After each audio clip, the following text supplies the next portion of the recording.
बेटे ने कहा अब्बा हुजूर आप भी सच्चे हो, आपका ख्वाब भी सच्चा है, ख्वाब को सच्चा कर लो, बेटा तैयार है।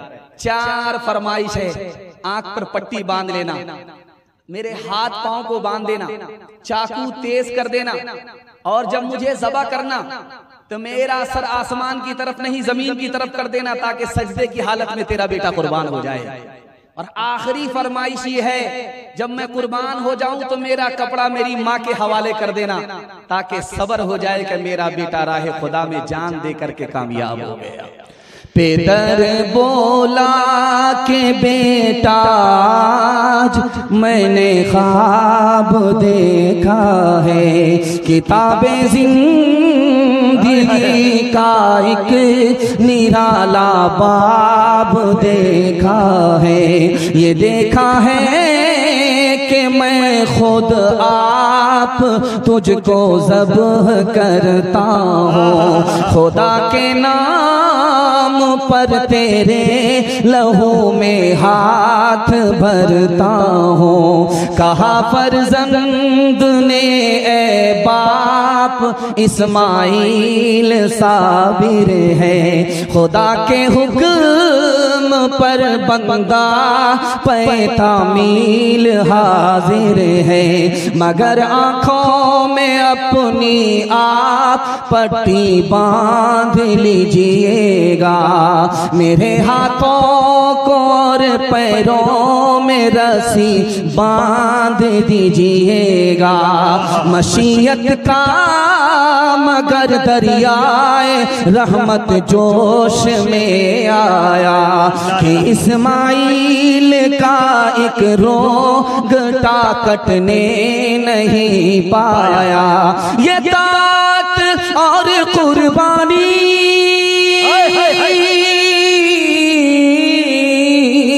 ये तात और कुर्बानी हुई मंजूर यज़दानी, के जन्नत से ये भेड़ा आ गया है बहर कुर्बानी।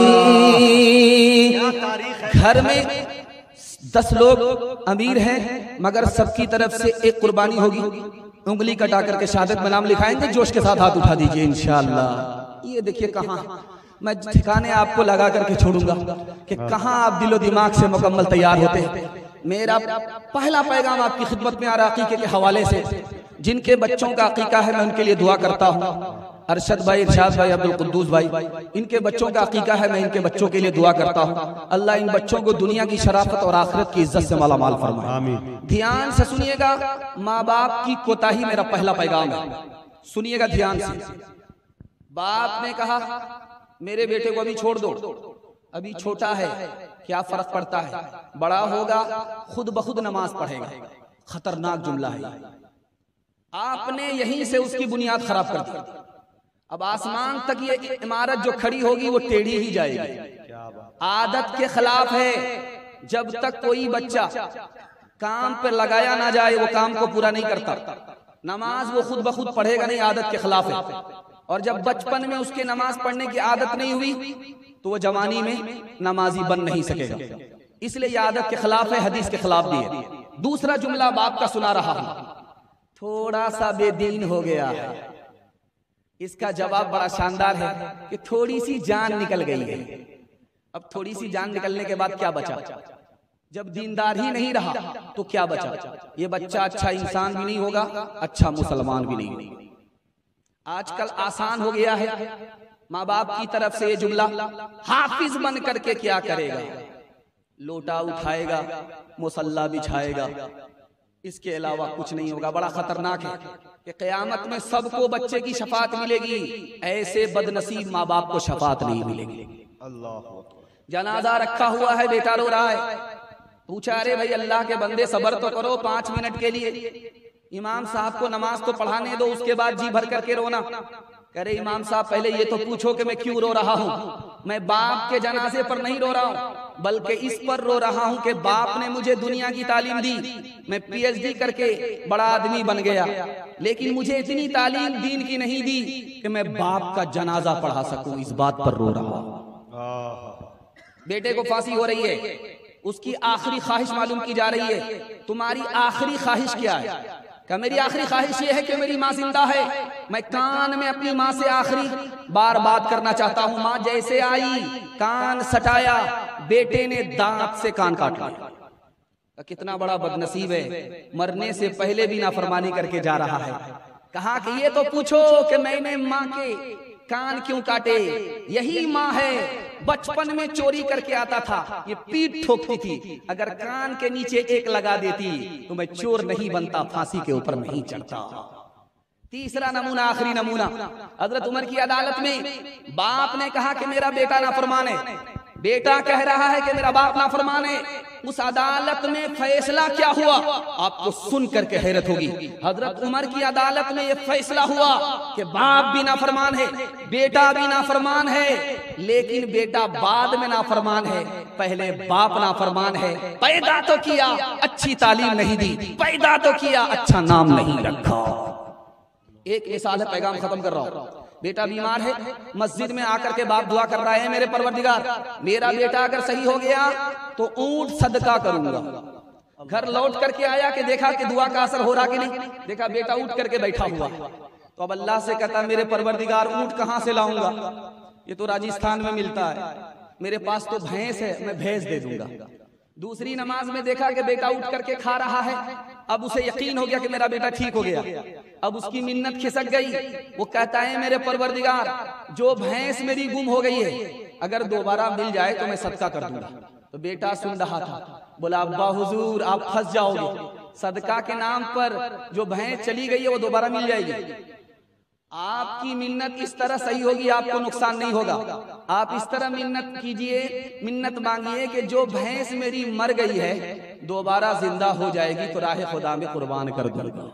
कर सका तो क्यों रहा, अब कर क्यों पछताए, कर सका तो क्यों रहा, अब कर क्यों पछताए। बोए पेड़ बबूल का, बोए पेड़ बबूल का, अमुआ कहाँ से पाए, अमुआ कहाँ से पाए। पाथे दिन पाथे गए हर सकियों नहीं, अब पछताए हो तो क्या, अब पछताए हो तो क्या, जब चिड़िया चुग गई खेत, चिड़िया चुग गई खेत। पहला पैगाम खत्म हो गया, नाफरमान बेटा कैसा होता है, कब कैसे बनता है, ये मैं दूसरा पैगाम आपकी खिदमत में लेकर के आ रहा हूँ। बहुत अच्छा आप सुन रहे हैं, आपको मुबारकबादी दे रहा हूँ। अल्लाह दीन दुनिया दोनों की भलाई से आपको माला माल फरमाए। ध्यान से सुनिएगा, जल्दी से निकल जाएगा। बड़ा खूबसूरत पैगाम। छोटा बच्चा माँ से झगड़ा कर रहा, माँ ने खिसिया करके कहा कि बेटा 32 धारे मैंने तुम्हें दूध पिलाया, बद्दुआ कर दूंगी तू बर्बाद हो जाएगा। तो बेटा कहता माँ मुझे कोई फर्क नहीं पड़ता, तूने अपना दूध नहीं पिलाया है, डब्बे का दूध पिलाया। मियां बीवी में झगड़ा चल रहा था, ये जन मुरीद कुर्सी पर बैठ करके गाली सुन रहा था। गाली क्या, गोला पर गोला छोड़ा जा रहा था, ये चुपचाप सुन रहा है। जब सुनते सुनते आजिज आ गया तो खिसिया करके खड़ा हुआ, काश कि तू मेरी बीवी नहीं माँ होती, मेरी माँ तेरी जगह होती, तू बीवी है इसलिए मैं तुझे नजरअंदाज कर रहा हूँ, माफ कर रहा हूँ। बीवी का रिश्ता बड़ा नाजुक रिश्ता है, इसलिए मैं तुझे नजरअंदाज कर रहा हूँ। अगर तेरी जगह मेरी माँ होती तो हड्डी पसली एक कर देता। तीसरा नमूना आपकी खिदमत पे लेकर के आ रहा हूँ। एक बूढ़े से जवान कह रहा है तू कुर्ता फाड़ता रहा, मैं तुम्हें कुर्ता सिला करके देता रहूं, तुम पायजामा फाड़ते रहो, मैं तुमको सिला करके देता रहूं। कुछ काम धंधा तो करते नहीं हो, बैठ करके रहते हो, सब काम मुझको करना पड़ता है। पूछने वाले ने पूछा, कह रहे नौजवान ये बूढ़े से जो बात कर रहे हो ये कौन है? कहा कि ये मेरा बाप। कयामत आ गई, तुम बाप से इस तरह बात कर रहे हो जैसे नौकर से बात की जाती है। बेटा मीटिंग में बैठा हुआ है, फोन आया कि तुम्हारा बाप इंतकाल कर गया। तो कहता मैं जरूरी मीटिंग में हूं, मैं आ नहीं सकूंगा, तुम लोग कफन दफन कर दो, मैं यहां से पैसा भेज दूंगा। आखिरी नमूना सुनाने के लिए जा रहा हूं। बेटा भरी मजलिस में दोस्तों से कहता है काश के उस जगह का मुझे पता चल जाए जिस दरख्त के नीचे मेरे बाप ने दुआ मांगी, मैं पैदा हुआ, मैं उस दरख्त के नीचे जाता, बाप को बद्दुआ करता कि मेरा बाप मर जाए ताकि जमीन मकान दुकान सबका मैं अचानक में मालिक बन जाऊं। एक मिसाल है तजर्बे की, वो मैं आपको सुनाने के लिए जा रहा हूँ। आप देखेंगे कि हमारे बिस्तर से बिच्छू निकलता है, उसने हमें काटा नहीं, फिर भी उसको जूते से मारा जाता है। बिच्छू निकला, उसको बच्चा भी जूते से मारता है, चप्पल से मारता है। किसी आरिफ ने बड़ी नुक्ते की बात, राज की बात कही है, वो मैं आपको सुना रहा हूं। बिच्छू ने काटा नहीं, लेकिन उसको जूते से मारा क्यों गया? तो लिखा है कि बिच्छू जब माँ के पेट में होता है, छोटा होता है, तो उसकी माँ जिंदा होती है, उसको संभाले रखती है। जब वो बड़ा होता है तो अपनी माँ के पेट को चाक करके वो बाहर निकल जाता है। जिसने बचपन में माँ के ऊपर जुल्म ढाया, अब वो जहां कहीं भी इंसान को मिलता है उसकी जूते से खबर ली जाती है। मैं मसनदे रसूल पर बैठा हुआ हूं, आपसे सिर्फ वादा लेना चाहता हूं कि अगर आपको पैसा चाहिए, सेहत चाहिए, उम्र चाहिए, मेरी जबान नहीं, नबी की जबान है। हर जबान झूठी हो सकती है, नबी की जबान झूठी नहीं हो सकती। आप माँ बाप पर मेहरबान हो जाइए, अल्लाह आपकी रोजी बढ़ा देगा, अल्लाह आपकी सेहत बढ़ा देगा, आपकी तंदुरुस्ती बढ़ा देगा। सास ससुर पर ज्यादा मेहरबान होंगे, हाथ उठाइए इंशाअल्लाह। खैर माशाअल्लाह सटपटा रहे हैं, डिस्क ब्रेक मार करके साबित किया है कि दिलो दिमाग से मुकम्मल तैयार है। एक मिसाल है, पैगाम खत्म कर रहा हूं, ध्यान से इसको सुनिएगा। बादशाह ने किसान से पूछा, तुम कितना कमाते हो एक दिन में? का 1 रुपया। का कैसे खर्च करते हो? का 4 आना अपने ऊपर, 4 आना दरिया में डालता हूँ, 4 आना कर्ज में देता हूँ, 4 आना कर्ज चुकाता हूँ। का समझ में न आया, सर चकरा गया। का बताता हूँ, जो मैं अपने ऊपर खर्च कर रहा हूँ खाने पीने में और अपने घर के खर्चे में 4 आना खर्च करता हूँ, 4 आना जो कर्ज में दे रहा हूँ, छोटे बच्चे पर खर्च कर रहा हूँ, इसको कर्ज दे रहा हूँ, जब मैं बूढ़ा हो जाऊंगा ये कर्ज मेरा वापस कर देगा। और 4 आना कर्ज चुका रहा हूँ, जब मैं बच्चा था तो मेरे बूढ़े माँ बाप ने मुझे खिलाया पिलाया था, वो कर्ज मेरे सर पर रह गया था, उसको लौटा रहा हूँ। 4 आना दरिया में डाल रहा हूँ, सास ससुर पर खर्च कर रहा हूँ, कुछ मिलने वाला नहीं है, जो भी मिलेगा आखिरत में मिलेगा। है बुराई जहर काले नाग का, है बुराई जहर काले नाग का, है बुराई एक तो दाग का, है बुराई जहर काले नाग का, है बुराई एक तो दाग का, है बुराई जहर काले नाग का, है बुराई एक तो दाग का, जो गिरेगा उसमें वो जाएगा जल, तेरे कामों के मिलेंगे तुझको फल, आज जो कुछ बोया है काटेगा कल, तेरे कामों के मिलेंगे तुझको फल। ध्यान से सुनिएगा, ये जो मेरा पैगाम है, तीसरा पैगाम कि माँ बाप की जिम्मेदारी क्या है, अकीके का प्रोग्राम है, इसके हवाले से आप सुन रहे हैं। कुछ याद रहे या ना रहे, इसको याद करके जाइएगा, जिंदगी भर के लिए आपको ये काम आएगा। सुनने के लिए तैयार हैं? जोश के साथ हाथ उठाइए। अल्लाह हमारे सुनाने को, आपके सुनने को बेहद कबूल फरमाए। ध्यान से सुनिएगा। आप चाहते हैं कि हमें नेक साले औलाद मिले, तो आपकी पहली जिम्मेदारी है दीनदार औरत से निकाह कीजिए और बच्चे के हलक के नीचे हराम ना आए, इस पर ध्यान दीजिए। अच्छी तालीम दीजिए, अच्छा नाम रखिए, अच्छे माहौल में बच्चे को पालिए और पोसिए। मैं गारंटी लेकर के जाता हूं, अल्लाह उस बच्चे को सहाबा का असर अता फरमाएगा। वो नेक होगा, एक होगा, माँ बाप का दिल भी खुश होगा और आंख भी ठंडी होगी। दूसरे काम की तरफ ध्यान दीजिए। जब बच्चे की उम्र 6 साल हो जाए, आप उसको इल्म और अदब दीजिए। जब बच्चे की उम्र 7 साल हो जाए, आप उसको नमाज का हुक्म दीजिए। जब बच्चे की उम्र 9 साल हो जाए, उसका बिस्तर अलग कर दीजिए। जब बच्चे की उम्र 12 साल हो जाए, आप उसकी कड़ी निगरानी कीजिए। यही उम्र है बनने की, यही उम्र है बिगड़ने की। 3 आदमी के साथ बराबर नरमी करेंगे, नुकसान ही नुकसान होगा। घोड़ा के साथ अगर बराबर नरमी करेंगे, नाफरमान हो जाएगा। औरत के साथ बराबर नाफरमानी नरमी करेंगे नाफरमान हो जाएगी, बच्चे के साथ बराबर नरमी करेंगे नाफरमान हो जाएगी। नरमी की जगह नरमी, सख्ती की जगह सख्ती करेंगे तो बच्चा बच्चा बन करके दिखाएगा। तीसरी बात का ध्यान दीजिए, 3 तरह के बच्चे मस्जिद में आते हैं। मस्जिद के ग्राउंड में जलसा हो रहा, 3 तरह के बच्चे मस्जिद में आते हैं और बाप खुद हाथ पकड़ करके उन बच्चों को लाता है। एक बच्चे का लाना हराम है, एक बच्चे का लाना बेहतर नहीं है, एक बच्चे को लाना जरूरी है। जो बच्चा इतनी तमीज नहीं रखता कि पाकी और नापाकी क्या है, मस्जिद और अपना घर क्या है, ऐसे बच्चे को मस्जिद में लाना हराम है। जो बच्चा थोड़ी सी समझ रखता है कि अल्लाह का घर है, बाप के बराबर में खड़ा है, शैतानी नहीं करता, बाप से छूटा बच्चों में पहुंचा, शैतानी करता है, ऐसे बच्चे को लाना जायज तो है लेकिन बेहतर नहीं है।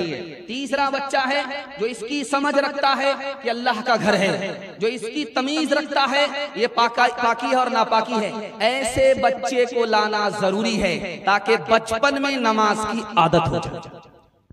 3 बात की तरफ आप बहुत ध्यान दीजिएगा। बच्चे को बात बात पर मारना नहीं है, वो बेशरम और बेहया बन जाएगा। दूसरी बात, उसका दिमाग कमजोर हो जाएगा। तीसरा नुकसान ये होगा वो बात बात पर भूलेगा, उसको सबक याद ही नहीं रहेगा। दूसरे काम पर ध्यान दीजिए, जब बच्चा आपका घर में रहे मियाँ बीवी को झगड़ा नहीं करना। जब बच्चा घर से निकल जाए फुटबॉल खेलिए, क्रिकेट खेलिए, सब चलता रहे, लेकिन बच्चा जब घर के अंदर मौजूद रहे आपको झगड़ा नहीं करना। जानते कितना बड़ा नुकसान होता है, लम्हे की खता होती है, सदियों की सजा होती है। बच्चा आपका घर में मौजूद है, मियाँ बीवी का झगड़ा चल रहा है, बच्चा माँ बाप को निगाह से गिरा देता है, बचपन में कदर नहीं करता, जवानी को में इज्जत नहीं देता।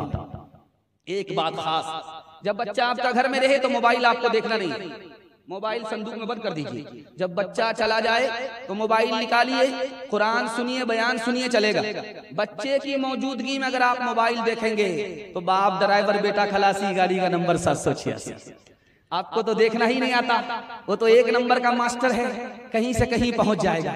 एक बादशाह थे, उसके 3 वजीर थे, एक बंगाली था, दूसरा बिहारी था, तीसरा पंजाबी था। तीनों झगड़ा करते थे, कोई किसी को बड़ा मानने के लिए तैयार नहीं, सब अपने को बड़ा कहता था। एक रिटायर्ड वजीर ने कहा हुजूर ये झगड़ा 1 दिन में खत्म हो जाएगा, तीनों को बुलाइए, इम्तिहान लीजिए, जो पास करे उसको रखिए, जो फेल कर जाए उसको बर्खास्त कर दिए। तो बुला करके बिहारी से पूछा कि तुम्हें क्या पसंद है, कहा मुझे बैर पसंद है, लेकर के आओ। बंगाली से पूछा कि तुम्हें क्या पसंद है, कहा मुझे मालदा आम पसंद है, कहा लेकर के आओ। पंजाबी से पूछा कि तुम्हें क्या पसंद है, कहा मुझे कटहल पसंद है, कहा कटहल लेकर के आओ। तीनों लाइन से लग गए, इम्तिहान हो रहा सबसे पहले बिहारी का। तो बादशाह ने कहा देखो ये बैर है, इसको चबा नहीं सकते, गुठली फेंक नहीं सकते, निगल करके बैर पास करना होगा। बैर पास, इम्तिहान पास, बैर अटका, यहां से बर्खास्त। अब हाइब्रिड बैर था, सुगवा बैर था, लंबा बैर था, कहां पास होगा, जाकर के अटक गया तो बाप बाप करने लगा, रोने लगा। उसके बाद जब उसने खोखी की, दोबारा बैर मुंह में वापस आ गया तो हंसने लगा। तो बादशाह को हैरत हुई, इसका रोना तो समझ में आता है, अटक जाता है, मौत का खौफ होता है इसलिए रोता है, लेकिन हंसता क्यों है? उसने कहा ओ नालायक, तेरा रोना तो समझ में आता है लेकिन हंसता क्यों? कहा हुजूर हंसने की वजह यह है, छोटे से बैर में मेरा ये हाल है, याम कटहल वाले का क्या हाल होगा।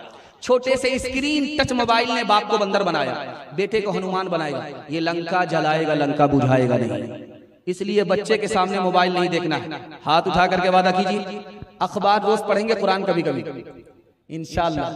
ऐ मेरे नन्हे गुलफाम मेरी नींदें तेरे नाम, ऐ मेरे नन्हे गुलफाम मेरी नींदें तेरे नाम। तेरा बचपन पाक रहे, तेरा बचपन पाक रहे, मुझ पे तो है 100 इल्जाम। ऐ मेरे नन्हे गुलफाम किसका पड़ा तुझ पे साया, किसने ये रास्ता दिखलाया, कौन तुझे उस घर में लाया, कौन तुझे उस घर में लाया, वो घर है रुसवा बदनाम। ऐ मेरे नन्हे गुलफाम। चौथा चौथा नमूना बड़ी तेजी के साथ आपकी खिदमत में आ रहा है, ध्यान से सुनिएगा। होनहार बच्चा कौन होता है? आधा जलसा निकल चुका है, मोहब्बत में आप सुन रहे हैं, थोड़ा सा जलसा बाकी रह गया, इंशाल्लाह वो भी मुकम्मल हो जाएगा। बड़े बड़े शुअरा मौजूद हैं, उनको दोबारा आपको सुनना है। मुकम्मल जलसे को मुकम्मल करा करके उठना है, हाथ उठाइए इंशाल्लाह। ध्यान से सुनिएगा, होनहार बच्चा कौन होता है? इब्ने मुबारक बहुत बड़े मुहद्दिस हैं, अल्लाह उनको जज़ाए खैर दे, जन्नतुल फिरदौस दे। उन्होंने एक बच्चे से पूछा कि बेटा क्या पढ़ते हो? कहा मुझे ज्यादा जानकारी तो नहीं है, 4 बात की जानकारी है, इससे ज्यादा मुझे जानकारी नहीं चाहिए। कहा बेटा क्या है जानकारी? कहा सर का इल्म मुझको हो चुका, जबान का इल्म मुझको हो चुका, कान का इल्म मुझको हो चुका, दिल का इल्म मुझको हो चुका, अब किसी इल्म की जरूरत नहीं है। अब इतने बड़े मुहद्दिस सर पकड़ करके बैठ गए, ये बच्चा क्या कह रहा है? मुझे 4 बातों का इल्म है और मुझे किसी इल्म की जरूरत नहीं। सर का इल्म हो चुका, कान का इल्म हो चुका, जबान का इल्म हो चुका, दिल का इल्म हो चुका। तो उस मुहद्दिस ने कहा बेटा मैंने मतलब समझा नहीं, मतलब समझाओ। तो कहा सर का इल्म हो गया, ये सर अल्लाह के आगे झुकना चाहिए, किसी और के आगे नहीं झुकना चाहिए। कान का इल्म हुआ कि इस कान से कुरान की तिलावत सुननी है। जबान का इल्म हो गया, इस जबान से कुरान की तिलावत करनी है। दिल का इल्म हो गया, इस दिल में सिर्फ खुदा बसेगा, कोई और नहीं बसेगा। मुबारक हो। निजामुल मलिक बहुत बड़ा बादशाह है, मदरसा बनाया, मदरसे के बच्चों को बिठा करके सवाल किया कि क्यों आए हो मदरसे में, क्या पढ़ने के लिए आए हो? तो एक बच्चा बोला मैं बादशाह का बेटा हूँ, बादशाह बनने के लिए आया हूँ। कहा इन्ना लिल्लाह, ये तो 1 नंबर का दुनियादार बनेगा। दूसरे बच्चे ने कहा मेरा बाप वजीर है, मैं वजीर बनना चाहता हूँ। कहा अस्तगफिरुल्लाह। तीसरे बच्चे से पूछा कि तुम क्या बनना चाहते हो? कहा मेरा बाप सिपह सालार है, मैं सिपह सालार बनना चाहता हूँ। अब मदरसा का बच्चा, मदरसे में इतना बड़ा दुनियादार, इस मदरसे पर मैं कल बिल्डोजर चला दूंगा। कोने में देखा एक बच्चा बैठा हुआ था, उसी बच्चे का नाम इमाम गजाली था। उस बच्चे से पूछा कि बेटा मैं तो जा रहा हूँ मायूसी में, तुमसे भी पूछ लेता हूँ कि तुम इस मदरसे में क्यों आए हो? कहा कि हुजूर मैं इस मदरसे में इसलिए आया हूँ, मुझे इस मदरसे में आने से पहले ये मालूम नहीं है खुदा कौन से काम से राजी होता है, खुदा कौन से काम से नाराज होगा। मैं तो इतनी ही जानकारी के लिए आया हूँ। बादशाह ने पेशानी चूम करके कहा मुबारक हो, तू इस मदरसे में बाकी है, मदरसा बाकी है, अगर तू नहीं रहता इस मदरसे पर मैं बिल्डोजर चला देता। हजरत थानवी ने एक बच्चे से पूछा बेटा स्कूल में पढ़ते हो, एक सवाल का जवाब दो, अरबी अच्छी है या इंग्लिश अच्छी है? उस बच्चे ने, मुसलमान के बच्चे ने स्कूल में पढ़ करके भी कितना शानदार जवाब दिया, आपको हैरत होगी सुन करके। उस बच्चे ने कहा इसमें पूछने की क्या बात है, इंग्लिश से बढ़ करके अरबी है। क्यों? अल्लाह का कुरान अरबी में नाजिल हुआ, इंग्लिश में नाजिल नहीं हुआ। इब्लीस बैठा हुआ था, मकतब से एक बच्चा निकला, बोतल सामने लेकर के खड़ा हो गया। का बच्चा एक सवाल का जवाब दो, इस बोतल में आसमान और जमीन आ सकता है कि नहीं आ सकता? तो उस बच्चे ने कहा कि आसमान और जमीन इस बोतल में आ सकते हैं कि नहीं? अल्लाह कादिर है, आजिज नहीं है। ये बोतल तो बहुत बड़ी चीज है, अगर अल्लाह चाह ले तो सुई के नाके के अंदर आसमान को भी ला सकता है, जमीन को भी ला सकता है। का मुबारक हो तुम्हारे इल्म ने तुमको बचा लिया। बच्चे के अंदर 5 खूबी है, दिखाने के लिए जा रहा हूं। वो अपनी बात कैसे मनवाता है? रो करके मनवाता है। अगर आप उसकी ख्वाहिश पूरी नहीं करेंगे, वो BBC लंदन चालू हो गया, अब वो चुप होने का नाम नहीं लेगा जब तक उसकी जिद पूरी ना हो जाए। अगर इसी तरह रो करके हम अपनी बात खुदा से मनवाले वाले बन जाते तो हमारी हर बात अल्लाह के यहाँ काबिल कबूल हो जाती। बच्चे की दूसरी खूबी दिखाने के लिए जा रहा हूं। करोड़पति का बेटा क्यों ना हो, वो जमीन पर बैठता है, जमीन पर बैठता है। चाहे कितने बड़े बाप का बेटा हो, वो जमीन पर बैठता है। उसके अंदर आजिजी है। ये आजिजी अगर हमारे अंदर आ जाए तो अल्लाह आसमान की बुलंदी अता फरमाए। बच्चों को आप देखेंगे वो खिलौने से खेलता है, मिट्टी का खिलौना होता है, उससे खेलता, उसको तोड़ देता है।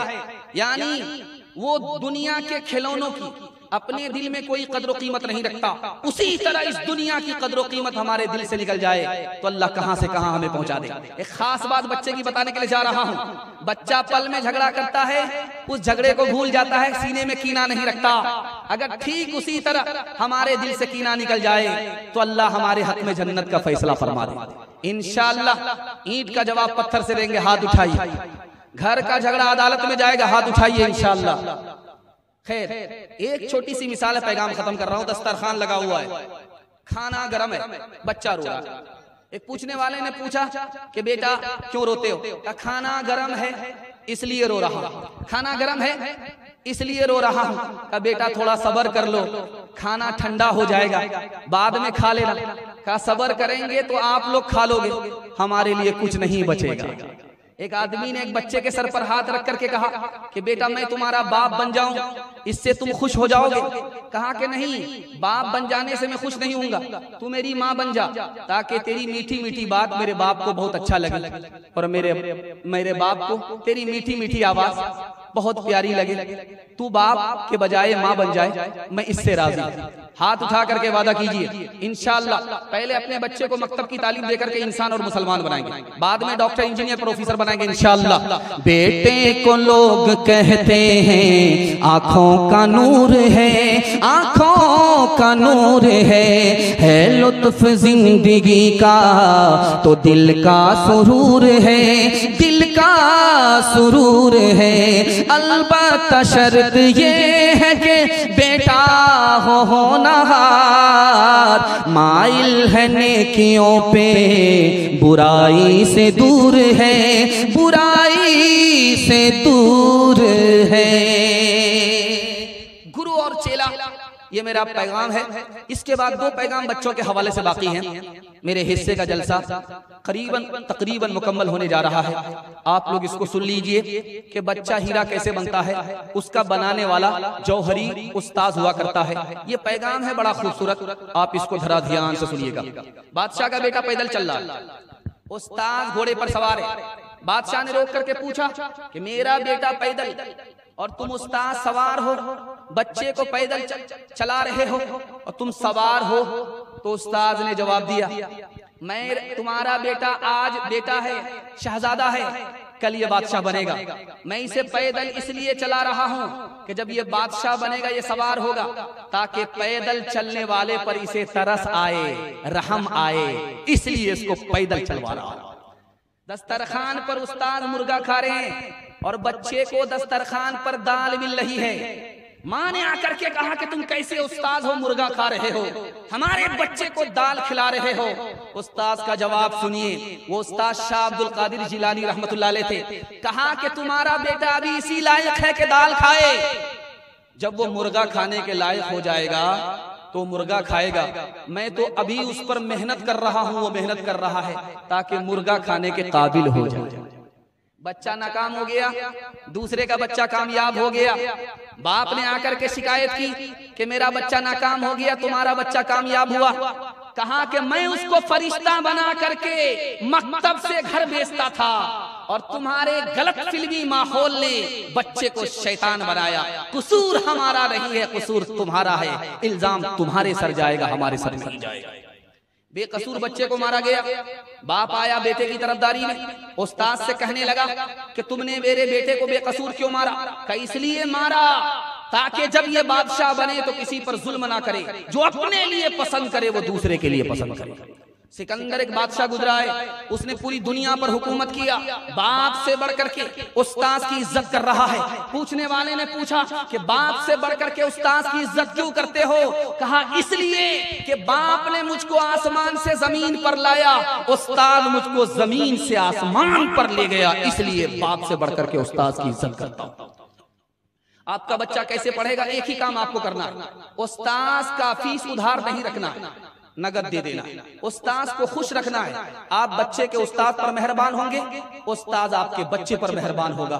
भलाई आप ही का है, नुकसान आपका नहीं है। हाथ उठा करके वादा कीजिए इंशाअल्लाह उस्ताद को खुश रखेंगे ताकि मेरा बच्चा इल्म और हुनर से माला माल हो जाए। एक मिसाल है, पैगाम खत्म कर रहा हूं। दस्तरखान लगा हुआ था, खजूर खा रहे थे, अल्लाह के रसूल भी मौजूद थे, हजरत अली भी थे। हजरत अली शागिर्द हैं और अल्लाह के रसूल उस्ताद हैं। तो सारे लोग खजूर की गुठली हजरत अली के सामने रख रहे। हजरत अली खामोश से कुछ नहीं बोल रहे, सारे लोग अपने खजूर की गुठली हजरत अली के सामने रखे।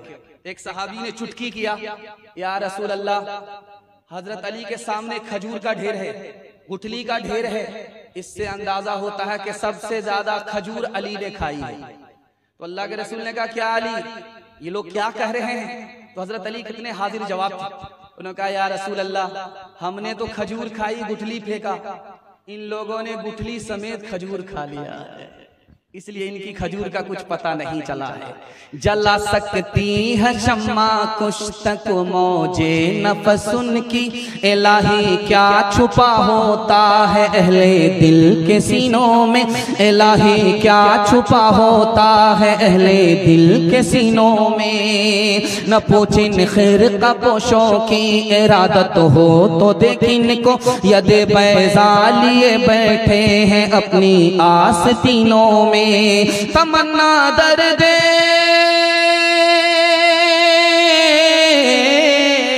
तमन्ना दर्द दिल की है तो खिदमत कर फकीरों की, नहीं मिलता ये गौहर बादशाहों के खजीनों में, नहीं मिलता ये गौहर बादशाहों के खजीनों में। दो पैगाम रह गए। आप भी सोचेंगे कि पता नहीं कितना भारी भारी मुताला सर पर आएगा और कितना वजन उठाना पड़ेगा। जल्दी से आपको फारिग कर रहा हूं। बस एक खूबसूरत पैगाम कि आदमी बड़ा कैसे बनता है। बड़ा बनता है इल्म और हुनर से। आपके बच्चा के पास ज्यादा पैसा आए, आपको खुश होने की जरूरत नहीं है। आपको खुश होना उस वक्त है जब आपके बच्चे के पास ज्यादा इल्म आ जाए। ज्यादा पैसा आएगा, दुश्मन ज्यादा होंगे, खतरे की बात है, खुशी की बात नहीं। ज्यादा इल्म होगा, मोहब्बत करने वाले ज्यादा होंगे, खुशी की बात तब है। ध्यान से सुनिएगा। लुकमान हकीम से पूछा, आप इतने बड़े हकीम कैसे बन गए? का इल्म और हुनर मुझको नाबीना से मिला। जो आंख का नाबीना होता है उससे मुझे हुनर और हिकमत मिली। कैसे? वो फूक फूक करके कदम रखता। और बेअदब से मुझे अदब मिला। इमाम गजाली से पूछा गया, आप इतने बड़े इमाम कैसे बन गए? का जो चीज मालूम नहीं थी उसको पूछे बगैर मैं चैन से बैठा नहीं, इसलिए अल्लाह ने आसमान की बुलंदी मुझे अता फरमाया। पूछा गया हसन बसरी से, आप इतने बड़े इमाम कैसे बने? मेरे दूसरे साथी के पास कम इल्म था, मेरे पास सबसे ज्यादा इल्म था, इसलिए अल्लाह ने मुझे दुनिया में सबसे ज्यादा चमका दिया।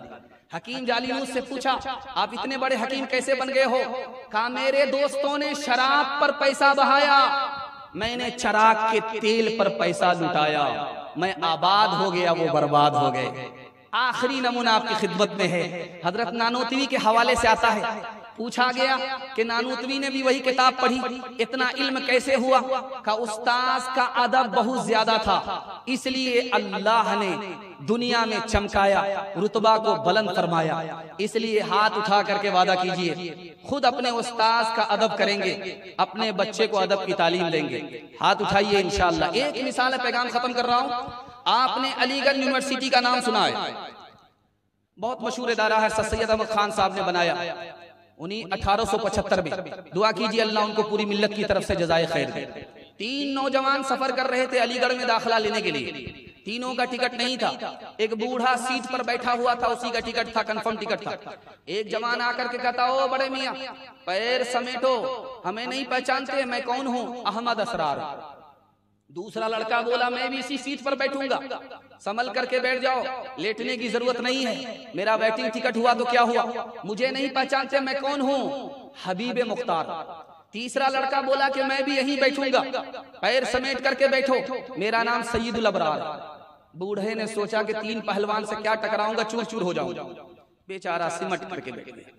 उसके बाद खुलते खुलते जब पता चल गया कि इन बच्चों को अलीगढ़ में दाखिला लेना है, तो कहा कि बेटा, सबने अपना नाम बता दिया कि अहमद असरार हूँ, सईदुल अबरार हूँ, हबीब मुख्तार हूँ। अरे मेरा नाम भी तो पूछो कि मैं कौन। अभी नौजवानों को बड़ी हैरत हुई कि इस सूखी लकड़ी में जान कहाँ से पैदा हो। कहा कि चचा जान आप भी बता दो आप कौन हो। तो कहा मैं परवरदिगार। कल अलीगढ़ पहुंचो, बाप से भेंट हो जाएगी, मैं अलीगढ़ का वाइस चांसलर हूँ। खुदा तुम्हें किसी तूफान से आश ना कर दे, खुदा तुझे किसी तूफान से आशना कर दे, कि तेरे बहर की मौजों में इज़्तिराब नहीं, तुझे किताब से मुमकिन नहीं फराग के तो किताब ख़्वाह मगर मगर साहिबे किताब नहीं। आखिरी पैगाम अकीका के हवाले से सुना करके इसको मैं मुकम्मल करने के लिए जा रहा हूँ। उसके बाद 2-3 पैगाम देकर के अपने हिस्से के जलसे को मुकम्मल कर रहा हूँ। आप लोग सुनने के लिए तैयार हैं? थक गए हैं तो दोनों हाथ उठा दीजिए। खैर, माशाअल्लाह, ध्यान से सुनिएगा, जल्दी से निकल जाएगा। आदम अलैहिस्सलाम ने अपने बेटे से कहा, बेटा दुनिया पर मुतमईन मत होना, मैं जन्नत पर मुतमईन हुआ, मुझे जन्नत से निकाल दिया गया। बेटा औरत की हर ख्वाहिश पर अमल मत करना, मैंने अपनी बीवी की ख्वाहिश पर अमल किया, जन्नत से निकाल दिया गया। बेटा हर काम के करने से पहले अंजाम सोच लेना, मैंने अंजाम सोचा नहीं, जन्नत से बाहर कर दिया गया। बेटा हर काम के करने से पहले दूसरे से मशवरा कर लेना, मैंने अगर फरिश्तों से मशवरा कर लिया होता तो जन्नत से निकाला नहीं जाता। हज़रत दाऊद ने कहा कि बेटा शेर के पीछे आ जाओ, घबराने की जरूरत नहीं है, सांप तुम्हारे पीछे आ जाए, घबराने की जरूरत नहीं है, लेकिन बेटा अगर कोई बेपर्दा अजनबी औरत तुम्हारे पीछे आ जाए, अब खौफ की बात है, खतरे की बात है। अब्बा हुजूर, औरत है, ये इंसान है, खतरे की बात कैसे है, वो तो शेर है, चीर फाड़ देगा। अब बेटा वक्त से पहले कोई मार नहीं सकता, अगर वक्त आ गया है तो कोई बचा नहीं सकता, जान जाएगी लेकिन ईमान बचा रहेगा। लेकिन अगर कोई बेपर्दा औरत तुम्हारे पीछे आ गई, बेटा तुम्हारा ईमान चला जाएगा। सुलेमान अलैहिस्सलाम ने अपने बेटे से कहा, बेटा रात भर मत सोना, रात में किसी पहर जाग करके अल्लाह की इबादत कर लेना। जो रात भर सोता है क़यामत में जब वो खड़ा होगा तो नामे आमाल अमल से खाली होगा। चौथे नमूने को आप बहुत ध्यान से सुनिएगा। जाफर सादिक रहमतुल्लाह अलैह ने कहा, बेटा 5 आदमी से दोस्ती मत करना, दोस्ती करोगे नुकसान ही नुकसान होगा, नुकसान से निकल नहीं पाओगे। दोस्ती करनी है तो 3 आदमी से दोस्ती करो, 5 आदमी से दोस्ती मत करना, नुकसान ही नुकसान होगा। 3 आदमी से दोस्ती करो, नफा ही नफा होगा। अब्बा हुजूर बताइए, पहला आदमी, झूठे आदमी से दोस्ती मत करना, वो करीब को दूर, दूर को करीब बताएगा, तुम्हारा नुकसान। नाफरमान आदमी से दोस्ती मत करना, वो एक लुकमे में तुमको बेच डालेगा। बेवकूफ आदमी से दोस्ती मत करना, वो तुमको नफा पहुंचाना चाहेगा, तुमको उल्टा नुकसान हो जाएगा। बेटा बखील से, कंजर से, कंजूस से दोस्ती मत करना, तुम हाथ फैलाओगे मुसीबत में वो हाथ खींच लेगा, साथ नहीं देगा। बेटा 5वां आदमी, रिश्ता तोड़ने वाले से दोस्ती मत करना, वो तो खुद बर्बाद है, तुमको भी बर्बाद कर देगा। 3 आदमी से दोस्ती करो, नफा ही नफा होगा। डॉक्टर से दोस्ती करो, इलाज मालूम होगा। बूढ़े से दोस्ती करो, तजर्बा मालूम होगा। आलिम से दोस्ती करो, तुम्हें इस्लाम मालूम होगा, इल्म होगा। एक आदमी दौड़ा दौड़ा इमाम अबू हनीफा रहमतुल्लाह अलैह के पास आया, कहा हुजूर गजब हो गया। क्या गजब हो गया? कहा 2 भाई एक तरफ से निकाह, 2 बहन का एक तरफ से निकाह, लेकिन इसकी बीवी उसके यहाँ रुखसत हो गई, उसकी बीवी इसके यहाँ रुखसत हो गई, अब क्या होगा? का दोनों लड़के को मेरे पास बुलाओ, मसला हल कर देता हूँ, चुटकी में मसला हल कर देता हूँ। दोनों लड़के को बुलाया, का जिस लड़की के साथ तुमने रात गुजारी है वो तुम्हारी बीवी नहीं थी, वो तुमको पसंद है? कहाँ पसंद? दूसरे लड़के से पूछा कि जिस लड़की के साथ तुमने रात गुजारी बीवी समझ करके, वो तुम्हारी बीवी नहीं थी, वो तुमको पसंद है? कहाँ पसंद है? का मसला हल हो गया। अपनी अपनी बीवी जिसके साथ तुमने निकाह पढ़ा है तलाक दे दो, और जिसके साथ रात गुजारी है उससे निकाह कर लो, मसला हल हो गया। एक बूढ़ा आया डॉक्टर के पास, कहने लगा कि मेरे पेट में दर्द है, का ये बुढ़ापे की वजह से। का सर में दर्द है, का बुढ़ापे की वजह से। नींद नहीं आती है, बुढ़ापे की वजह से। जोर से एक तमाचा खींच करके मारा, कोई दवाई है नहीं, सिर्फ बुढ़ापा है। का मैं इसका भी बुरा नहीं मानूंगा, ये भी आपके बुढ़ापे की वजह से। तजर्बा, एक बच्चा मायूस होकर के जा रहा है, एक बूढ़े ने उसको रोका, क्या क्यों मायूस हो? कहा कि अमीर के यहाँ गया था रिश्ता मांगने के लिए, उसने मना कर दिया और शर्त लगा दी कि मेरे नहर को, मेरी नहर को दूध से भर लोगे तभी रिश्ता मिलेगा।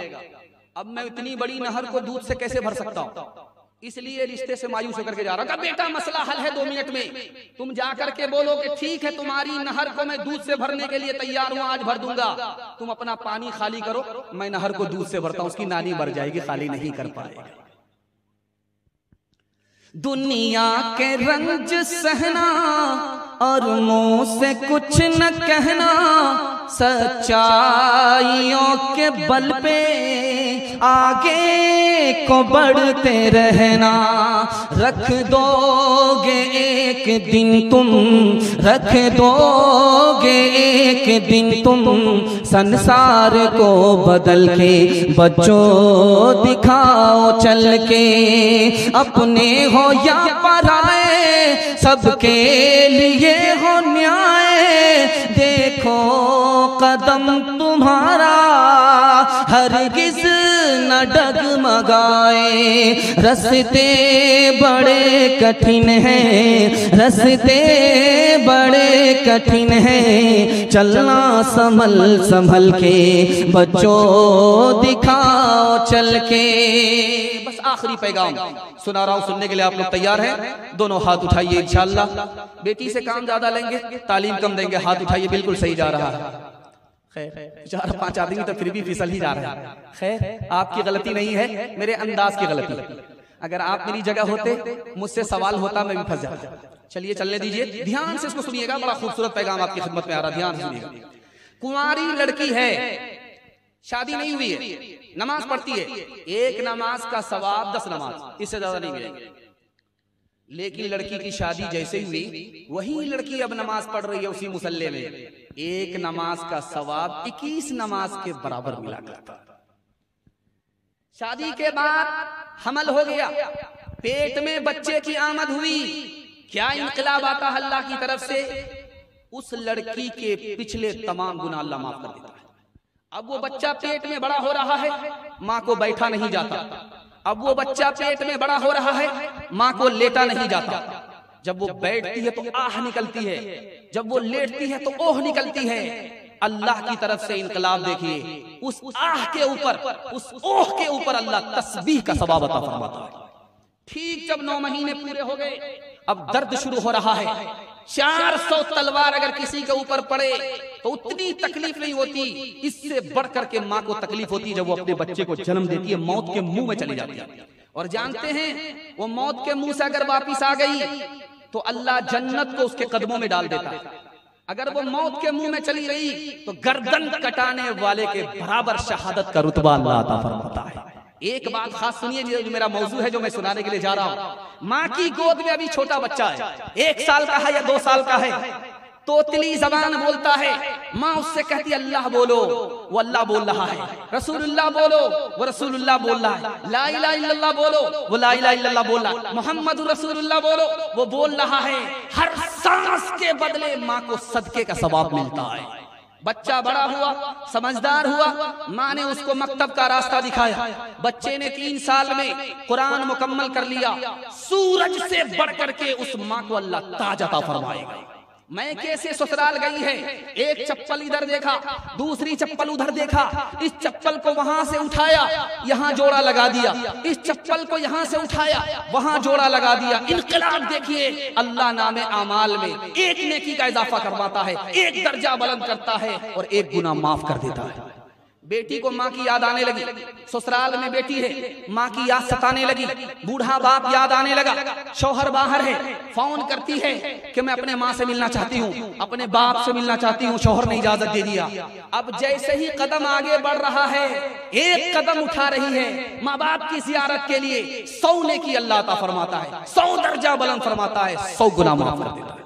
अब माँ बेचारी बूढ़ी इंतजार कर रही है कि बेटी आगे की नहीं आए। 100 मरतबा दरवाजे पर जाती है, फिर आकर बैठ जाती है। बाप अपने बुढ़ापे को भूल जाता बेटी के इंतजार में।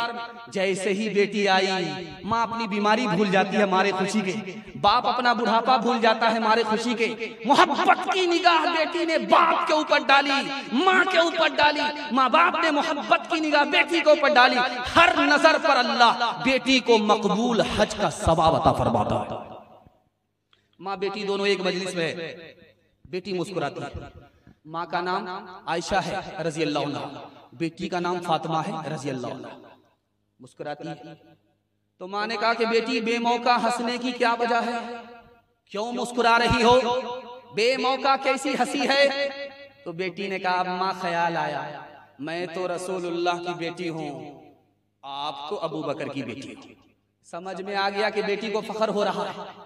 अदब भी देना है, हौसला भी देना है। कहा बेटी तुमने सच कहा, उसी नबी के सदके में हमें ईमान मिला, उसी नबी के सदके में हमें कुरान मिला। बेटी तुमने सच कहा, लेकिन बेटी मुझे भी हंसी आ रही है। अब बेटी के कान खड़े हुए कि माँ को किस बात पर हंसी आ रही है। अब बेटी एक वक्त आएगा, तू इंतकाल करेगी, कब्र में पहुंचेगी, मेरा वक्त आएगा, मैं इंतकाल करूंगी, कब्र में पहुंचूंगी। बेटी एक वक्त आएगा, तू कब्र से निकलेगी, जन्नत में जाएगी, तेरे हक में फैसला होगा, मेरे हक में फैसला होगा। बेटी मैं कब्र से निकलूंगी, जन्नत में पहुंचूंगी। लेकिन बेटी मुझे हंसी इस बात पर आ रही है कि जब तू जन्नत में जाएगी, तेरे हाथ में अली का हाथ होगा। बेटी जब मैं जन्नत में जाऊंगी, मेरे हाथ में रसूलुल्लाह का हाथ होगा। अल्लाह अल्लाह कितना ऊंचा आयशा का है मकाम, अल्लाह अल्लाह कितना ऊंचा आयशा का है मकाम, अल्लाह अल्लाह कितना ऊंचा आयशा का है मकाम, अल्लाह अल्लाह कितना ऊंचा आयशा का है मकाम, अल्लाह अल्लाह कितना ऊंचा आयशा का है मकाम, अल्लाह अल्लाह कितना ऊंचा आयशा का है मकाम। हश्र तक उन्हीं के घर पे है मोहम्मद का क़याम, हश्र तक उन्हीं के घर पे है मोहम्मद का क़याम। जिस पे बांधा था खुदा के दुश्मनों ने इत्तेहाम, आज तक इंसान शर्मिंदा है उस इल्जाम पर। हो मेरे माँ बाप कुर्बा उस मुकद्दस नाम पर, हो मेरे माँ बाप कुर्बा उस मुकद्दस नाम पर। आयशा के सैकड़ों एहसान है इस्लाम पर, आयशा के सैकड़ों एहसान है इस्लाम पर। ध्यान से सुनिएगा, आखिरी पैगाम सुना रहा हूं, 10 मिनट का मेरे हिस्से का जलसा है। आप लोग सुनने के लिए मुकम्मल तैयार हैं? हाथ उठाइए इंशाअल्लाह, मरने के बाद अमल करेंगे। हाथ उठाइए इंशाअल्लाह। ध्यान से सुनिए। 1965 में ऐलान हुआ, 1965 में हम दो हमारे दो, अगला बच्चा भी नहीं, दो के बाद कभी नहीं, कम संतान सुखी किसान। 1970 में ऐलान हुआ, नसबंदी नहीं कराओगे, ऑपरेशन नहीं कराओगे, बच्चे जितने ज्यादा होंगे कहत आ जाएगा, गरीबी आ जाएगी, बर्बादी होगी, मुल्क महंगाई का शिकार हो जाएगा। 70 आया चला गया। 1980 में ऐलान हुआ, नसबंदी नहीं कराओगे, बच्चे ज्यादा पैदा होंगे, ऑपरेशन नहीं कराओगे, बच्चे की कसरत होगी, अमीर लोग गरीब को खा जाएंगे, एक दूसरे को काट खा जाएंगे। अल्लाह ने बच्चे की आमद बाद में की, पैदावार को पहले बढ़ा दिया। ये दुनिया असबाब है, मुसब्बिबुल असबाब तो खुदा। आपने सुना होगा कि 60 किलो दूध गाय देती थी, लेकिन आज के बच्चे आंख से देख रहे हैं जर्सी गाय 60 किलो दूध दे रही है। 1975 में रूस के साइंसदानों ने कहा, अगर हम इस धरती में दिमाग लगाएं और इस धरती से पैदावार निकालें, खेती पैदा करें, खेती से फसल निकालें, तो 9.5 खरब लोगों की गिजा निकाली जा सकती है। अल्लाह ताला ने इतनी सलाहियत इसके अंदर मौजूद है। विनोबा भावे जी, उन्होंने कहा, अरे आने वाले बच्चे को हाथ को देख रहे हो, मुंह को देख रहे हो कि खाएगा कहां से आएगा, लेकिन कमाने वाले दो हाथ को नहीं देख रहे। खाने का मुंह एक है, कमाने के दो हाथ। एक नुक्ते की बात सुनिए, अल्लाह आपके इल्म में इजाफा फरमाए, मेरे मुताला को ताज़ा फरमाए। मौत क्यों आती है, लोग मरते क्यों हैं? बड़ी प्यारी बात नकल करने के लिए जा रहा हूं, ध्यान से उसको सुनिएगा। पुराने लोग मर जाते हैं, नए लोग आते हैं, नए लोगों में नए जमाने को तरक्की देने के लिए नई सलाहियत होती है, इसलिए पुराने लोगों को उठाया जाता है, नए लोगों को लाया जाता है। ताकि वो अपनी सलाहियत का मुजाहिरा करे, दुनिया को तरक्की दे। आप देखे होंगे आज से 50 साल पहले ऊंट का सफर होता था, लेकिन अब हवाई जहाज का सफर होता है। पिछले लोगों ने हवाई जहाज को पैदा नहीं किया, यही नया जहन, नए इनकलाबी दौर के लोग आए और समंदर में पुल बना दिया और एक मशीन से 500 आदमी के बराबर काम लिया जा रहा है। ये जदीद सलाहियत नए बच्चे में पैदा होती है, इसलिए अल्लाह ने मौत के सिलसिले को रखा। पुराने लोग जाते रहते हैं, नए लोग आते रहते हैं। इंशाअल्लाह अल्लाह के खजाने पर हम भरोसा करेंगे, अपनी जेब पर नहीं। हाथ उठाइए इंशाअल्लाह। बेटियों पर 5 जुल्म ढाया जाता है। जब बेटी पैदा होती है तो बाप मायूस हो जाता है, और जब बेटा पैदा होता है तो मिठाई बांटता है। दूसरा जुल्म बेटी पर यह होता है, बेटी को पराया धन समझा जाता है और बेटे को अपना धन समझा जाता है। तीसरा जुल्म बेटी पर यह होता, जितना बेटे को तालीम दिलाई जाती है उतनी बेटी को तालीम नहीं दिलाई जाती है। बेटी पर जुल्म है, बराबर तालीम देना चाहिए। जितनी तालीम बेटे को उतनी तालीम बेटी को। बेटी पर चौथा जुल्म यह होता है कि बाप हज में जाने वाला है, बेटा को माला माल कर देता है, बेटी को कंगाल कर देता है। ये चौथा जुल्म है। और 5वां जुल्म समाज ये करता है, जब तक बेटी वाले से मुतालबा पूरा नहीं ले लेता तब तक निकाह नहीं करता है। बेटी पर 5 जुल्म ढा रहा है। जुल्म ढाने वाले के लिए दुनिया में इज्जत नहीं है। आज आप 1 गुना लेंगे, कल आपको 10 गुना देना पड़ेगा, खून के आंसू रोना पड़ेगा। हाथ उठा करके वादा कीजिए, बेटा बेटी के साथ एक सलूक करेंगे। हाथ उठाइए इंशाअल्लाह। बेटा की शादी फ्री में नहीं करेंगे, हाथ उठाइए इंशाअल्लाह। ध्यान से सुनिएगा। एक मिसाल, कौवा जब घोंसले में अंडा देता है, तफसीर इब्न कसीर में लिखा है, जब कौवा अंडे से बच्चा निकालता है तो बच्चा बिल्कुल गोरा होता है, काला नहीं होता। तो कौवा छोड़ करके बच्चे को भाग जाता है। ये मेरा बच्चा नहीं है, दूसरे का बच्चा। मेरा बच्चा होता मेरी तरह काला होता, ये बच्चा तो गोरा है, मेरा बच्चा नहीं। छोड़ करके चला जाता। माँ बाप छोड़ करके चले गए, खुदा छोड़ करके नहीं जाता। अब वो मासूम बच्चा जो अपनी तरफ से हरकत नहीं कर सकता, खुद रोजी कमा नहीं सकता, रोजी खा नहीं सकता, देखिए अल्लाह ताला कैसे उसके लिए इंतजाम करता। तफसीर इब्न कसीर ने लिखा है, जब बच्चे को भूख लगती है, खिलाने वाले माँ बाप नहीं है, खुदा वहां मौजूद है। मच्छर अल्लाह घोंसले में पैदा करता है, बच्चा मुंह खोलता है, मच्छर अंदर चला जाता, उसकी भूख मिट जाती है। जब बच्चे को प्यास लगती है तो अल्लाह आसमान से रात में शबनम टपकाता है, पत्ते में अटका देता है, बच्चा मुंह खोलता है और वो शबनम का कतरा हलक के नीचे उतर जाता है। माँ बाप ने खिलाया नहीं, खुदा ने खिलाया, बच्चे की प्यास बुझाती है। जो खुदा कौवे के बच्चे को भूखा नहीं रखता, वो हमारे बच्चे को कभी भूखा नहीं रखेगा। एक मिसाल है, पैगाम खत्म कर रहा हूं। दामाद बहुत होशियार बिरादरी है। आप देखेंगे कि दामाद के ऊपर कुत्ता बहुत ज्यादा छूटता है। मतलब साफ है, हर आदमी अपनी बिरादरी को पहचानता है। क्या बात है, जरा ध्यान से सुनिएगा। दामाद इतना चालाक होता है कि जब उसके घर में अच्छा खाना नहीं होता, सीधे वो ससुराल की तरफ रवाना हो जाता है कि मुर्गा मिलेगा। सास भी बड़ी होशियार, सोचा कि एक दिन खिलाएंगे, बार बार आएगा। पर कल गिदरा ककड़ी खेत, कहा ऐसा सबक सिखाएंगे कभी नहीं आएगा। आया, दस्तरखान बिछा दिया, सास ने खिचड़ी रख दिया पका के। दामाद ने जब देखा तो तलवे का खून दिमाग पर आ गया। कहा ये मेहमान खाना है कि जेल खाना है, ये खिचड़ी दे दिया। सास बड़ी चालाक थी, उसने कहा कि बेटा खिचड़ी को बुरा भला मत कहो, खिचड़ी बहुत अच्छी ग़िज़ा है, अमीर भी खा लेते, गरीब भी खा लेते, किसी का पेट खराब नहीं होता। समझ में आ गया कि बुढ़िया को मुर्गा बचाने की प्लानिंग। तो कहा कि अम्मा ये रूखी सूखी खिचड़ी कैसे खाई जाएगी, घी तो दे दो लाख। बुढ़िया एक नंबर की कंजर थी, कंजूस, कोठी में छुपा करके घी को रखा था।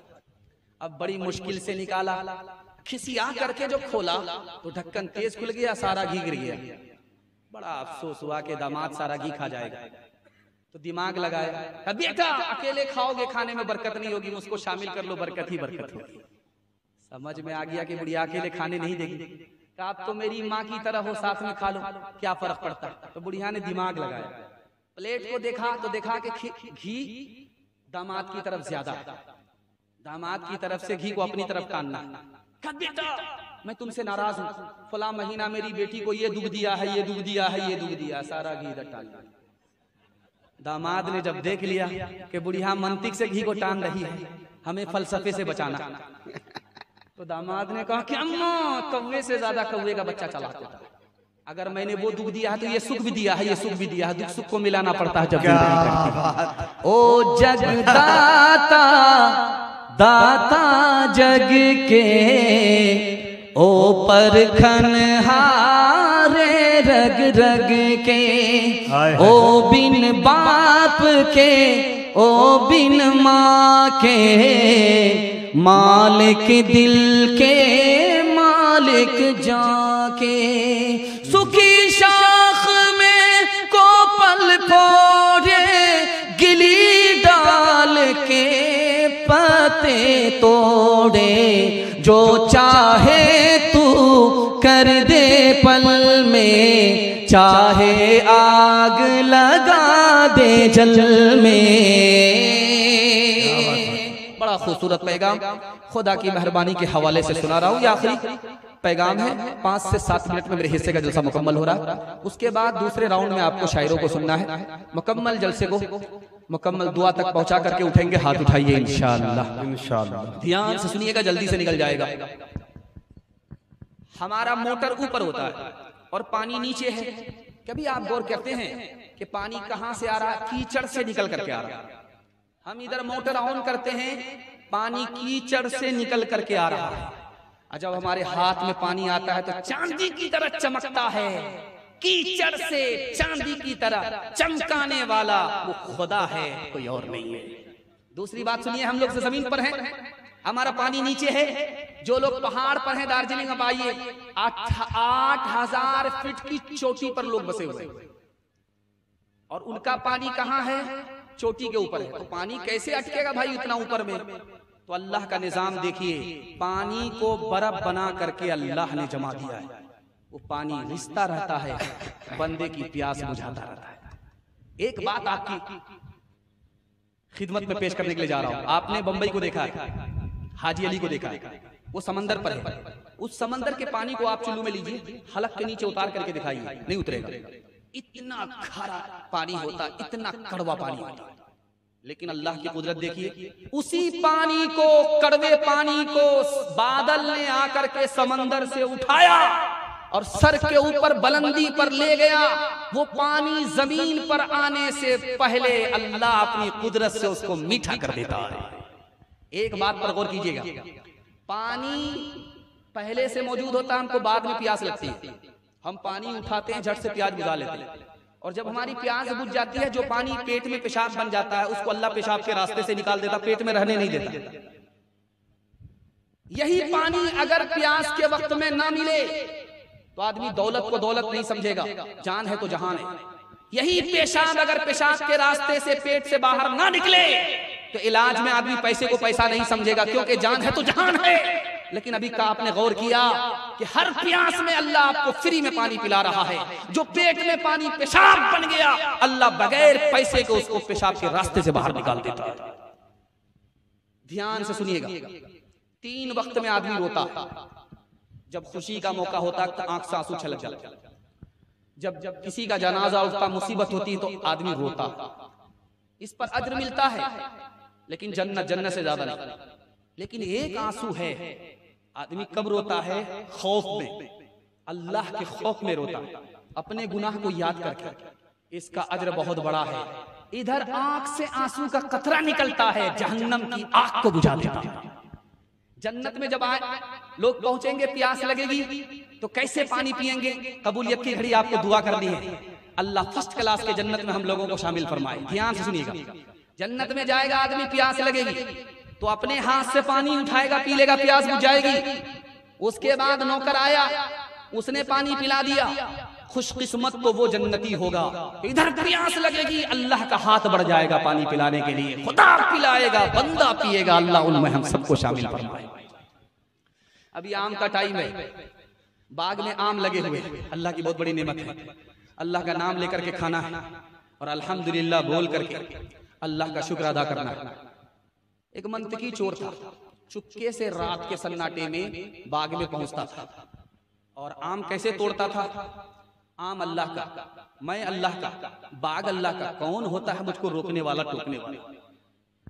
बाग वाला सर पकड़ करके बैठा हुआ, वो रोज आम घट रहा है, आम जाता कहाँ है? पहरे पर बैठा हुआ था, तो देखा कि ओ ये मंतिकी चोर है, इस मंतिक से ये चोरी करता है, इसको फलसफे से सबक देना। रस्सी से बांध दिया, 99 दिन चोर के एक दिन कोतवाल, पकड़ा गया, उसको बांध दिया, बांध करके 2 हत्थों लाठी मारना शुरू किया। जब वो रोने लगा तो कहता कि रोता क्यों है, ये लाठी भी खुदा की है, मैं भी खुदा का, तू भी खुदा का, तो फिर चिल्लाता क्यों है। अपने मरकज से न चल मुँह फेर कर बहरे खुदा, भूलता है कोई अपनी इंतहा और इब्तिदा। याद है वो दौर भी तुझको के जब तू खाक था, किसने अपनी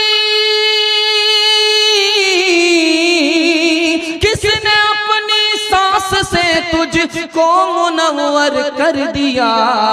कब तक आखिर अपने रब की नेमतें झुठलाएगा, कब तक आखिर अपने रब की नेमतें झुठलाएगा। फूल में खुशबू भरी जंगल की बोटी में दवा, बहर से मोती निकाले साफ रोशन खुशनुमा। आग से शोला निकाला अबुर से आबे सफा, किससे हो सकता है उसकी बख्शिशों का हक अदा। कब तक आखिर अपने रब की नेमतें झुठलाएगा। बस नबी का भी तस्करा हो जाए, आखिरी पैगाम सुनने के लिए आप लोग तैयार हैं? 3 मिनट का, हाथ उठा दीजिए इंशाअल्लाह। बुढ़ापे में दाढ़ी रखेंगे, हाथ उठाइए इंशाअल्लाह। शादी के बाद दाढ़ी रखेंगे, हाथ उठाइए इंशाअल्लाह। ये देखिए इंशाअल्लाह इंशाअल्लाह, और मैं जनाजा ही पढ़ूंगा। नाज़िम साहब ने कह भी दिया, ध्यान से सुनिएगा। बाप आए बेटी के यहाँ, बिस्तर बिछा हुआ था, बेटी ने उसे समेट लिया। बाप ने पूछा, बेटी मैं इस बिस्तर के लायक नहीं हूं या ये बिस्तर मेरे लायक है? तो बेटी ने झट से कहा कि ये नबी का बिस्तर है, आप नबी के दुश्मन हो, आप इस बिस्तर के लायक नहीं। दरवाजे पर दस्तक हुई, बाप खड़ा है, दरवाजे को खोला तो देखा एक काला आदमी खड़ा है। आप देखेंगे कि जिसका बच्चा काला होता है उसकी माँ उसको 72 मरतबा साबुन लगाती है, किसी तरह ये कालिया गोरा हो जाए, लेकिन वो साबुन तो काला हो जाता है, वो कालिया गोरा नहीं होता। लेकिन माँ की मोहब्बत को कुर्बान जाइए, वो उस काले को चांद से भी बढ़कर के समझती है। जैसे ही दरवाजा खुला, एक जवान खड़ा है, काला बदसूरत गुलाम नौकर। बाप ने कहा, क्यों आए हो? का तुम्हारी खूबसूरत बेटी का रिश्ता मांगने के लिए आए। कहा, आईने में तो जरा चेहरा देख लिया होता कि मेरी बेटी के लायक हो, तुम काले हो, बदसूरत हो, वो खूबसूरत है, वो आजाद है, शरीफ है, तुम गुलाम और नौकर हो, रिश्ता नहीं मिलेगा, चलो वापस हो जाओ। बेटी ने कहा, अब्बा हुजूर मुझे रिश्ता मंजूर है। आपने इसको देखा कि आने वाला काला है, आपने इसको नहीं देखा कि भेजने वाला कमली वाला है। क्या बात है। आया बाप दौड़ा दौड़ा बेटी को मुबारकबादी दे रहा, बेटी 17 डिबिया तेल जला रहा था जिस दामाद के लिए, वो दामाद मिल गया, मुबारक हो। तो बेटी ने पूछा कि अब्बा हुजूर रिश्ता मंजूर है, लेकिन शर्त यही है कि पहले ये बताओ कि लड़के के सर पर टोपी है? कहा कि रमजान में, जुमा में, उसके बाद में। कहा कि चेहरे पर दाढ़ी है? का बुढ़ापे में रखेगा। हज किया है? का बुढ़ापे में करेगा। रोजा नमाज करता का बायां दायां मलदार आदमी है, क्या फर्क पड़ता? अब्बा हुजूर को जो रिश्ता मंजूर नहीं है, लड़का सोनार है, मुझको सोना नहीं चाहिए, नबी की सुन्नत चाहिए। एक आदमी ने किताब में पढ़ा था कि जिसकी दाढ़ी बड़ी होती है वो बेवकूफ होता है। सोचा कि दाढ़ी को छोटा करें, बेवकूफ नहीं रहेंगे। कैंची तलाश किया, कैंची नहीं मिली। चराग जल रहा था, सोचा मुट्ठी भर दाढ़ी रहने देते हैं, जो बाहर है उसको बाहर कर देते हैं, पवेलियन पहुंचा देते हैं। चराग से जैसे ही हाथ सटाया, बाहर की दाढ़ी जैसे जली, आग से उंगली सट गई, हाथ छूट गया। बाहर की दाढ़ी को बाहर करने के चक्कर में अंदर की दाढ़ी भी चली। हर एक काम तेरा बड़े से जुदा है, वो पाबंद कुरआन तू ज़र पे फिदा है। हनूदो नसारा का क्यों थूक चाटा, कि मोचे तो लंबी है दाढ़ी को काटा। मोहम्मद ने महशर में जो पूछ डाला, बताए सुन्नत में क्या तूने पाया, तमाशाई मत बन खबरदार हो जा, अभी वक्त फुर्सत है बेदार हो जा। शक्ल तुम्हारी औरत जैसी, तुमने बना ली सूरत कैसी, मोच उड़ाए दाढ़ी बनवाए औरत जैसी शक्ल बनाए। तुम्हें क्या हो गया है, तुम्हें क्या हो गया है, गैर का खाएं अपना बचाएं, उस पर मौज मनाएं। तुम्हें क्या हो गया है, तुम्हें क्या हो गया है। मेरे हिस्से का जलसा मुकम्मल हो गया। 3 वादा आपसे लेना चाहता हूँ। अल्लाह की इबादत करेंगे, हाथ उठाइए इंशाअल्लाह। रसूलुल्लाह की इताअत करेंगे इंशाअल्लाह, मखलूक की खिदमत करेंगे इंशाअल्लाह। 3 काम छोड़ दीजिए, आपके घर में कभी मुसीबत नहीं आएगी, गारंटी है। हाथ उठा करके वादा कीजिए, गुनाह नहीं करेंगे इंशाअल्लाह, गलत नहीं कमाएंगे इंशाअल्लाह, गलत माहौल में नहीं जाएंगे इंशाअल्लाह।